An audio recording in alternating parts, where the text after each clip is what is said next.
A série Recomeça, ela tem sido marcada por recomeços na nossa vida, né? E a gente vai para a quarta mensagem da série, a gente vai recapitular um pouco. A primeira mensagem foi sobre que recomeçar exige se posicionar, onde a gente estudou a história de Daniel e como ele se posicionou perante a um novo mundo, né? Perante as situações adversas. Segunda mensagem, a gente teve uma mensagem da diaconisa Kátia sobre recomeços, né? Seja pronto para recomeçar, onde a gente viu a história de Noé, que teve que recomeçar mesmo sem saber o que iria vir pela frente, né? Com um dilúvio. Semana passada a gente viu uma mensagem poderosa do nosso pastor Edson, que para recomeçar a gente precisa suportar, né? Trazendo a história de Adão e Eva, onde a gente precisa suportar, ter forças para a gente colher o nosso plantio e ao mesmo tempo ir fazendo novas plantações. E hoje a gente vai estudar uma história de um personagem muito... Pela segunda vez, o Senhor Deus disse a Jonas: apronte-se, vá à grande cidade de Nínive e anuncie ao povo de lá a mensagem que eu vou dar a você. Jonas se aprontou e foi a Nínive, como o Senhor Deus havia ordenado. Nínive era tão grande que uma pessoa levava 3 dias para atravessá-la a pé. Jonas entrou na cidade, andou um dia inteiro e então começou a anunciar: dentro de 40 dias Nínive será destruída. Amém, irmãos? Esse texto, né, eu escolhi ele como um texto base da nossa mensagem porque mostra já o recomeço de Jonas, né, onde ele recomeçou. Mas antes a gente tem 2 capítulos que mostram um Jonas um pouco diferente do capítulo 3. Eu achei fantástico que a Bíblia não escondeu algumas atitudes que Jonas tinha lá no capítulo 1, como teimosia, rebeldia, própria falta de coragem, remorso, rancor. E são atitudes que muitas vezes a gente tem no nosso coração, já passou por isso, né? Atitudes comuns do ser humano. E é fantástico a gente entender que, mesmo Jonas sendo um profeta, ele lutou contra tudo isso. O profeta era alguém de um alto escalão na época, né? De uma posição alta. E para nos mostrar que, independente de posição, a gente tem que vigiar o nosso coração, a gente tem que vigiar nossas atitudes. E é muito legal a gente pensar que Jonas ele ganhou uma oportunidade de Deus. Uma oportunidade não somente de pregar para Nínive, mas principalmente de ser tratado por Deus. Semana passada a gente viu um Deus que insiste, né, em recomeçar, e hoje a gente vai ver um Deus que, na verdade, hoje a gente vai ver um Deus que insiste em recomeçar, né? Porque Deus, nos 4 capítulos, ele insistiu com Jonas. Ele insistiu desde o capítulo 1 até o capítulo 4 com que Jonas fosse curado de uma grande mágoa que ele tinha contra os ninivitas, de situações que ele não queria que a cidade fosse salva. Ele tinha um certo remorso, um certo rancor contra aquele povo, e Deus insistiu em curar ele. A gente começa a enxergar que a palavra era só a cereja do bolo comparado ao que Deus queria fazer no total da vida de Jonas, que era realmente fazer com que Jonas tivesse um novo recomeço com aquele povo, uma nova visão de amor para com as pessoas. E baseado nisso a gente vai ver o nosso primeiro ponto, que é: enfrente seus conflitos. Jonas se aprontou, mas fugiu do Senhor. Esse é um versículo que está logo ali no primeiro capítulo. Eu achei muito interessante que Jonas, ele chegou a se aprontar para ir para Nínive. Ele chegou a estar pronto, né? Fez a mochilinha, estava pronto, mas de repente, do nada, ele pegou e fugiu. Muitas vezes a gente também recebe palavras de Deus, a gente está em comunhão com Deus, né? Sai de uma celebração fantástica, sai de um momento de devocional fantástico, sabendo exatamente o que a gente precisa fazer, e do nada, de repente, a gente vê e a gente está fugindo de Deus, como Jonas. E Deus, ele trabalha de uma certa forma com a gente, que é como uma prova, né? Acho que todo mundo já fez uma prova de alguma coisa. E uma prova é legal que você tem 2 resultados: ou você está aprovado, ou você está reprovado. Quando você está aprovado, você passa para frente, né? Vamos para o próximo nível, vamos para as próximas provas. Mas se a gente reprova, o que a gente tem que fazer? Tudo de novo, né? A gente tem que voltar. E aqui Jonas, ele recebeu como se fosse uma prova, né? Recebeu uma palavra de Deus: Jonas, agora você vai lá pregar para aquele povo. E Jonas muito bem pegou, se aprontou, e na hora foi para o outro lado. Indo para o outro lado, Deus teve que aplicar o quê? Uma recuperação em Jonas, né? Jonas pegou, entrou num barco. Nesse barco, Jonas, ele pegou e simplesmente foi se esconder, na minha opinião. Foi lá por um fundo de um porão e foi dormir. Jonas fugiu de novo. De encarar o quê? Seus conflitos internos. Conflitos de rancor, de medo, muitas vezes falta de fé, de não querer fazer a vontade de Deus. E a palavra conflito, ela tem uma origem que é bem legal, que é de raiz de combate, de você combater algo, de você entrar em conflito. E se a gente vai ver uma luta, tem ou um vencedor e um perdedor, né? Dificilmente uma luta dá empate. Se dá empate, tem que ter o desempate para que haja um vencedor. E se a gente não combater os nossos conflitos internos, eles vão vencer a gente.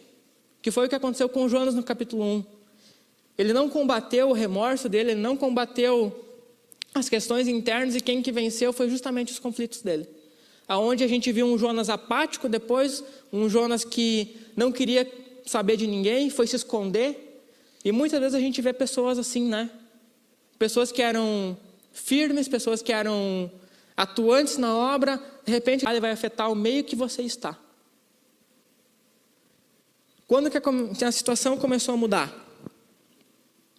Quando Jonas, ele é acordado, e Jonas tem uma conversa com o pessoal do barco lá.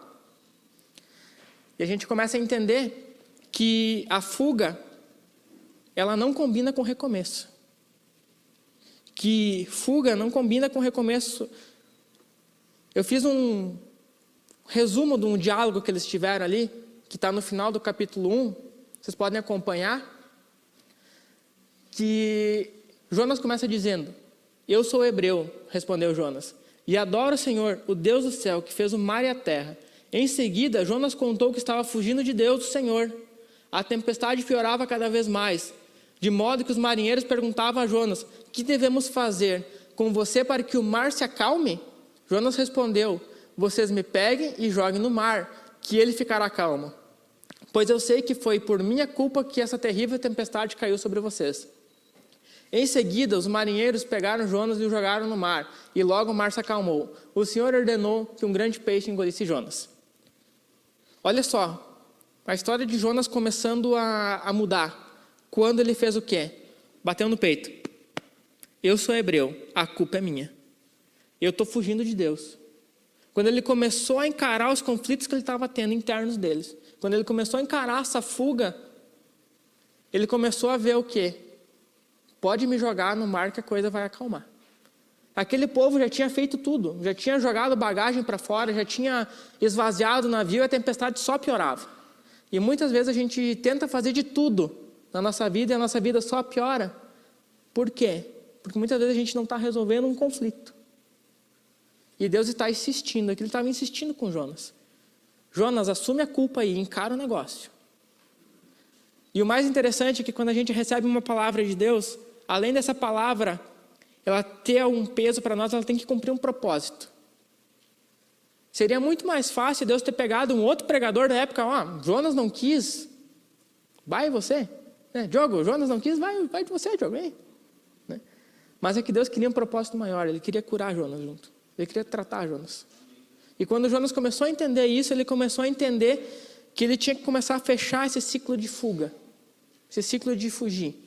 E a gente pode ver a segunda atitude que a gente vê em Jonas, é que a gente precisa encerrar os seus ciclos antigos. A gente precisa começar a encerrar os ciclos que a gente tem no nosso passado. É interessante a gente ver que fica complicado para a gente começar coisas novas se a gente não encerra as coisas velhas. E Deus possibilitou um peixe para Jonas dar um basta. O capítulo 2 de Jonas é um capítulo bem interessante. É um capítulo onde Jonas passa lá 3 dias dentro de um peixe. Eu gosto de comer peixe, só não gosto de preparar peixe porque tem o quê? Um cheiro forte, né? Imagina agora Jonas dentro do peixe, né? Imagina o cheiro que não era lá dentro. E o cara 3 dias lá, né? Para começar a arrumar essa fuga, esse conflito interno. Até que Jonas realmente dá um basta, né? E ora para Deus: Deus, não tem o que fazer. Daqui, ou eu me dobro ao Senhor aqui e vou fazer aqui, ou eu vou morrer. E de fato, ou Jonas se entregava ali, ou ele esperava a morte. E muitas vezes a gente tem que ter na nossa cabeça que a gente precisa de alguns bastas. Como o nosso pastor Edson sempre nos ensina. Além de você ter iniciativa, tem a acabativa. Acabe o que você começou. De repente você pode se perguntar: Pedro, eu sou novo na igreja. Eu tenho um monte de coisa para consertar lá atrás. O que eu faço? Eu dou glórias a Deus pela nossa igreja, que dá suporte para isso. Você tem as celebrações, você tem PG, você tem discipulado, você tem atendimento. Então, muitas vezes dê um basta na tua vida de não querer ser acompanhado. De não querer que alguém te ajude. Se você não sabe muitas vezes como encerrar ciclos antigos, procure a igreja. Procure o teu líder de PG. Marque um atendimento. Que a igreja com certeza vai te ajudar. Eu lembro uma história muito legal que foi quando a gente veio para Viva, né? Ainda era ICP, era lá no Galpão. Quando os pastores, né, abriram a igreja, a gente olhava as fotos e parecia que só faltava gente. Né? Então você que critica foto, critica story, critica YouTube, saiba que tem muita gente vindo para a igreja porque está se identificando justamente com isso. E nós somos um desses. Nós olhávamos ali, meu Deus, né? Toda a nossa galera ali, e nós, cadê nós, né? E a Luciane estava grávida do Vicente essa época, e nós estávamos fazendo a tal da lista do chá de bebê, né? E nós, vamos convidar a pastora? Vamos. E aí a gente foi lá na Casa Laranja ainda, a pastora não estava, a gente foi entregar o convite, eu lembro até hoje, o pastor Edson chegou, abriu os olhos, eu sabia que vocês iam vir. E nós, não era bem para isso, né? Né? Mas na outra semana a gente já marcou uma visita, já fez quase um check-in, né? E a gente foi conhecer a igreja, foi muito legal. E nessa transição de igreja, eu vivi duas coisas fantásticas assim, sobre o encerramento de ciclo, que foi muito legal. Da igreja que a gente congregava antes, quando a gente foi dar a notícia, foi triste, foi uma tristeza, né? Mas eu lembro que o pastor que nos pastoreava, ele nos perguntou: será que o pastor Edson está em casa agora? Eu falei: possivelmente, porque tem PG naquele horário. Ele falou: então entra no carro agora que eu vou lá com vocês. Eu quero passar vocês para o pastor Edson. E foi um momento muito legal, onde ele chegou e falou: pastor Edson, eles eram ovelhas minhas, agora, como eles estão vindo para cá, eu quero entregar eles para você. E pegou e fez uma oração, entregando, né? Fechamos um ciclo, começando outro ciclo. E quando a gente foi, né, para a igreja, música é um bicho triste, música é meio fome, né? Para tocar, e o pastor, ele me falou assim: Pedro, eu sei que tu vai tocar com a gente, mas aguarda um tempo aí. Na hora, né, a gente não entende muita coisa, né? E o pastor me falou assim: é mais importante eu cuidar de você primeiro do que o teu tom, né? É mais importante eu tratar algumas feridas em você, alguns ranços que você está ainda com a igreja, alguns ranços que você está com música, para depois você vir com a gente. Ah, Pedro, mas isso aí é bíblico? Olha o que Jesus fala, lá em Mateus 9,17. Ele fala: ninguém põe vinho novo em odres velhos. Se alguém fizer isso, os odres rebentam e o vinho se perde. E os odres ficam estragados. Pelo contrário, o vinho novo é posto em odres novos, e assim não se perdem nem os odres nem o vinho. Então a gente precisa, antes de começar algo novo, terminar as coisas antigas. Não é errado você voltar para trás para terminar o que ficou para trás. Errado é muitas vezes você começar muita coisa e de repente você se perde no meio do caminho e você nem sabe para onde é que tu vai mais. Então encerre os ciclos. E dentro desse peixe, Jonas fez justamente isso aí. Ele começou esse ciclo novo, de se entregar a Deus, de ter essa coragem de ir enfrentar a Nínive. E aí o que aconteceu? Ele já estava catingando lá dentro, o peixe ainda pegou e vomitou ele, né? Outro cheiro ruim, né? Aí a gente começa a entender, né? Nínive era uma cidade ali, pelo que falam os historiadores, que dava mais ou menos uns 1000 quilômetros da onde o peixe vomitou. O que foi a primeira coisa que Jonas teve que fazer, né? Tomar um banho ali no mar, ali, se lavar para começar a caminhada. Começar a terceira atitude, que é: esteja pronto para se sacrificar. Paulo nos fala que: pois não faço o bem que quero, mas justamente o mal que não quero fazer é o que eu faço. Eu fico imaginando Jonas. Jonas não queria aquilo. E ainda tem que caminhar mais 1.000 quilômetros para fazer o que ele não queria. 1.000 quilômetros não é uma caminhadinha de um dia. Possivelmente foi talvez uma semana, talvez. Não sei. E Deus trabalhando todo aquele tempo, né? Nessa caminhada. É interessante a gente pensar na nossa vida cristã. Que o sacrifício ele precisa existir. Vai ter momentos de sacrifício. Não somente de você fazer o que você não gosta, mas de ir para a cruz mesmo. Tem uma história muito legal assim, que a gente passou. Foi um dos últimos grandes sacrifícios que a gente teve na nossa família. E foi aonde eu comecei a entender que eu nunca posso julgar o sacrifício do outro. Se você já passou aquilo, né, glória a Deus, Deus seja louvado. Mas talvez para aquela pessoa que está passando aquele sacrifício é algo terrível. E foi um sacrifício que a gente passou de mudança. Foi quando a gente casou lá em 2012, a Luciane e eu, a gente morava num prédiozinho embaixo, né, do que o avô tinha construído. A gente morou um bom tempo ali, e de repente a avó ficou doente. A gente, né, como bons netos, nas melhores intenções, o que vamos fazer, né? Vamos morar com a avó, né? Subimos lá. E num discipulado com o pastor, a gente estava discutindo algumas coisas, e o pastor falou, tá chegando o tempo de vocês se mudarem de casa. Né? E eu, glória a Deus, recebi a palavra, falei, pastor, mas quem vai dar a notícia é o senhor, né? Conhecendo a Luciane, né? A Luciane, ela é bem família, e ia ser um choque bem grande isso, né? E eu lembro que foi bacana que a gente recebeu uma instrução, né, de achamos a casa e tal, fechamos o contrato, e uns 2 dias antes a gente deu notícia, né, para não ter risco de voltar para trás. Fomos contar para os pastores, né, que tinha dado certo, a Luciane num chorotel só, né? E o pastor falou algo que me marcou muito até hoje. A gente até estava conversando esses dias, antes de preparar a palavra, até que foi, Luciane, hoje tu está indo para a cruz. Depois tu vai viver a ressurreição. Né? Não tem como Deus preparar algo novo se tu não morrer antes, né? Se algumas coisas não tiverem um fim, se você não se sacrificar para algumas coisas, Deus não pode fazer alguma coisa nova. E aí para algumas pessoas pode falar, mas era só sair da arco-íris e ir para o centro. Legal, se para ti é fácil, para o outro muitas vezes não é. Talvez o que Deus está pedindo para outra pessoa, aquilo é um sacrifício. Então cabe a nós o quê? Nos sacrificarmos. Independente do que for. Independente se for um sacrifício grande ou um sacrifício pequeno. Geralmente a gente faz o que a gente não gosta. A gente vê Paulo ali, né? O que eu não quero fazer, eu faço.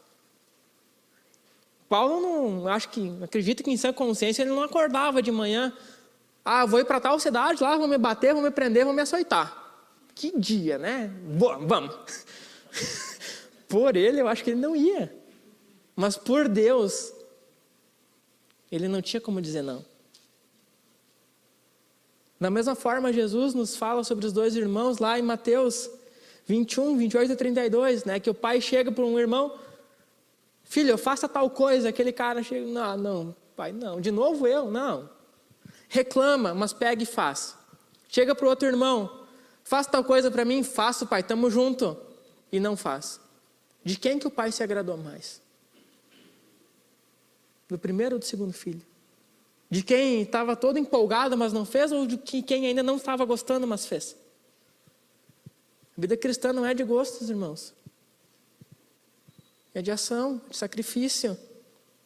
Jesus no Getsemane, próprio Jesus, 45 do segundo tempo, fez uma oração, pai, não tem outro jeito, pai.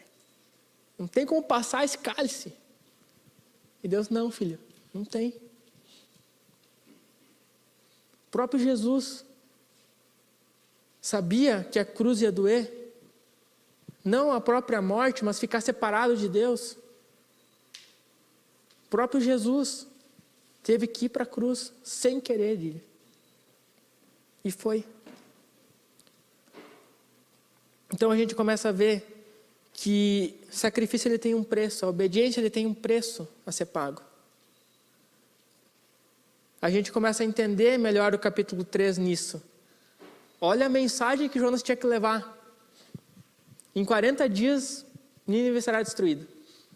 Pode parecer uma palavra dura, né? Mas tanto Deus quanto Jonas sabia que ela era uma palavra de amor. E era uma palavra que Jonas não queria dar. Porque sabia que Nínive ia se arrepender. Que Deus ia poupar a cidade. E Jonas não queria aquilo.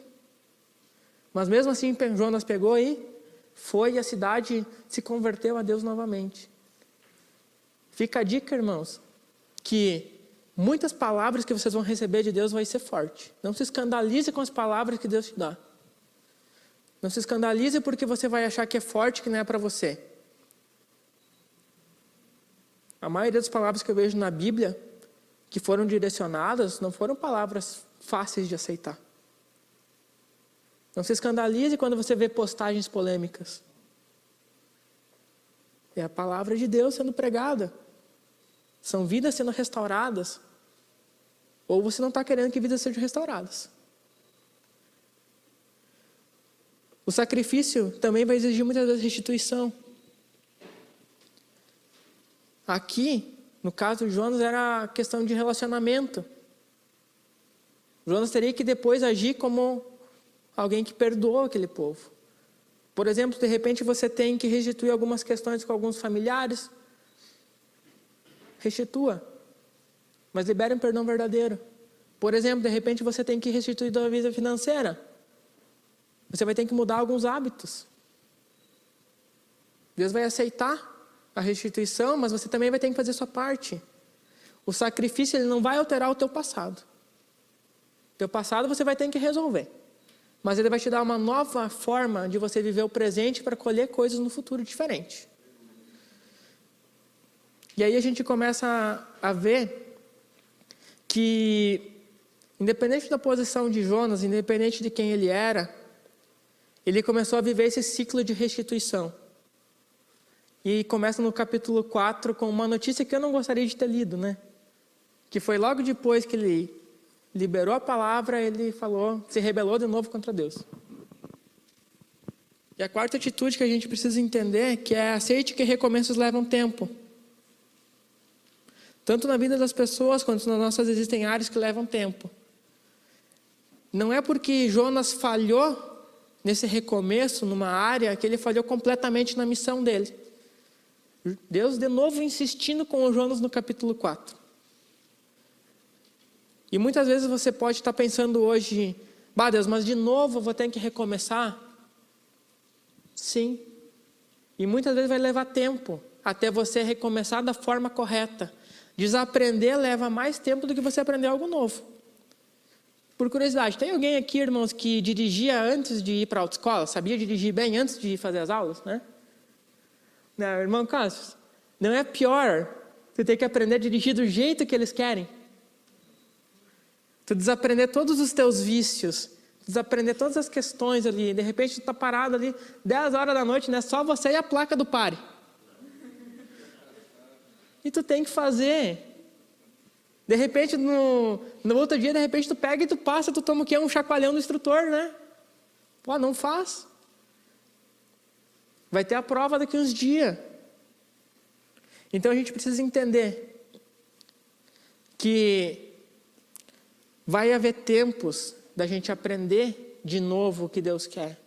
É como você trocar de emprego. Você estava acostumado com algo, de uma forma de trabalhar, você foi para uma outra empresa, você vai ter que aprender uma nova forma, é outro sistema, é outras regras, é outro sistema de relacionamento. E quando a gente está recomeçando com Deus, o sistema muda. A gente vai ter que ir aprendendo a se posicionar dessa forma.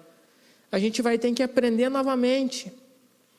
É engraçado que, quando eu estava lendo o livro de Jonas, eu cheguei a virar a página, assim. Eu pensava, acabou aqui o livro. E o final da história. Né? Olha só que engraçado que termina Jonas. Né? Jonas 4, Deus insistindo com Jonas, dando uma chapuletadas aqui, escutando Jonas reclamar, achando que tinha razão, e Deus fala o final do livro. Então, eu, com muito mais razão, devo ter pena da grande Nínive, onde há mais de 120 mil crianças inocentes e também muitos animais. E eu virei, mas cadê? Né? Mas o que isso nos mostra também? Que Deus continua insistindo, que o tempo de cura continua acontecendo, que o recomeço não para numa ação. Não é num ponto final, ele tem que seguir. Talvez a gente vai perguntar um dia para Jonas, e aí, Jonas, como é que foi o restante da história? Né? Fiquei curioso, vou. Acho que está na lista das perguntas no céu, né? Como é que seria o capítulo 5? E é engraçado, a gente vê que Deus mesmo, nisso Deus foi insistindo no que ele queria com Jonas, para que Jonas pudesse ir entendendo a forma que ele tinha que recomeçar. Então, irmãos, que a gente possa pensar na nossa conclusão, que assim como Deus insiste nos recomeços, não desista de encará-los. Deus, ele insiste, mas muitas vezes a gente foge de encarar eles. Não sei quantas chances Deus já está te dando para você encarar novamente os teus conflitos, encarar novamente um recomeço. Deus, ele é um Deus paciente, é um Deus de amor. E esse amor é revelado muito na nossa permissão de escolha.